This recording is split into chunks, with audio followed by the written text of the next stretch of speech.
দেখুন প্রতারণা কিভাবে শুরু হয়েছে। এইটা নাকি একটা ফ্যামিলি কার্ড, এগুলো একদম ভুয়া, এগুলো ভুয়া। আমি চিফ ইলেকশন কমিশনারের কাছে এই কার্ডের ব্যাপারে কথা বলেছিলাম।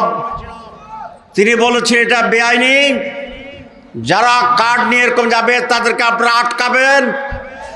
এখানে ওসি সাহেব আছে, আমি ওসি সাহেবকে বলবো এগুলা আমাদের নির্বাচনী বিধির আচরণ ভঙ্গ, আপনি এগুলাকে অ্যারেস্ট করে তাদেরকে জেলে পাঠাবেন।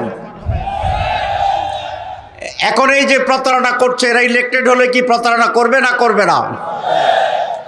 যাই হোক, আমি শেষ কথা বলতে চাই যে আজান দেবে 14 গ্রামবাসী।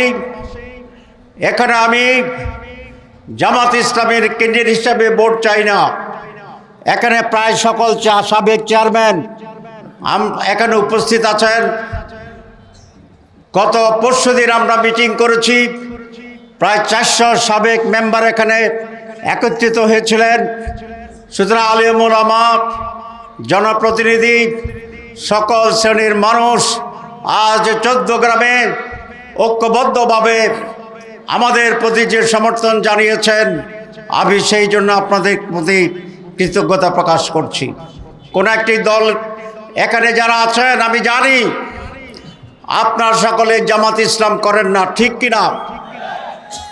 অনেকেই জামাত ইসলাম করেন, আর অধিকাংশ ভোট হচ্ছে তাহের ভাইকে আপনারা পছন্দ করেন। সুতরাং এই নির্বাচনে আমি মেজরিটি ভোট আশা করি না, আমি আশা করি 100% ভোট। আপনারা রাজি আছেন?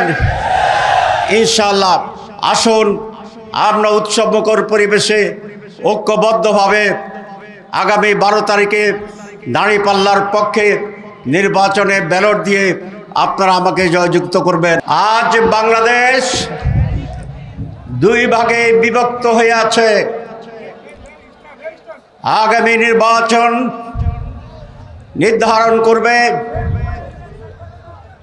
জুলাই বিপ্লবের যে চেতনা, মাথা উঁচু করে চলার যে চেতনা, স্বাধীন বাংলাদেশের নতুন বাংলাদেশের যে চেতনা, সেইটি টিকে থাকবে, নাকি আবার আমরা পিছনে অন্ধকারে স্বৈরাচারের ফ্যাসিবাদের দিকে চলে যাব? এই নির্ধারণী নির্বাচন হচ্ছে আগামী ফেব্রুয়ারির নির্বাচন। হাসনাত বলেছে এই যে বিপ্লব, আমরা মাথা উঁচু করে দাঁড়াতে চাই।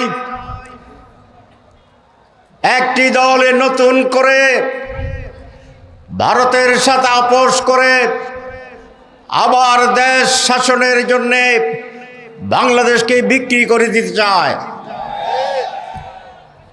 এদেশের মানুষ 4 কোটি যুবক এইটা হতে দেবে না ইনশাআল্লাহ। আপনারা জানেন আমরা একটি বৃহত্তর 11 দলীয় জোটের মাধ্যমে নির্বাচন করছি।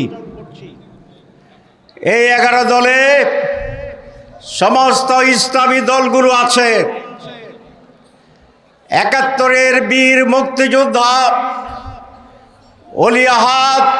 অলি আহমেদ বীর বিক্রম, তিনি আমাদের জোটে আছেন। আর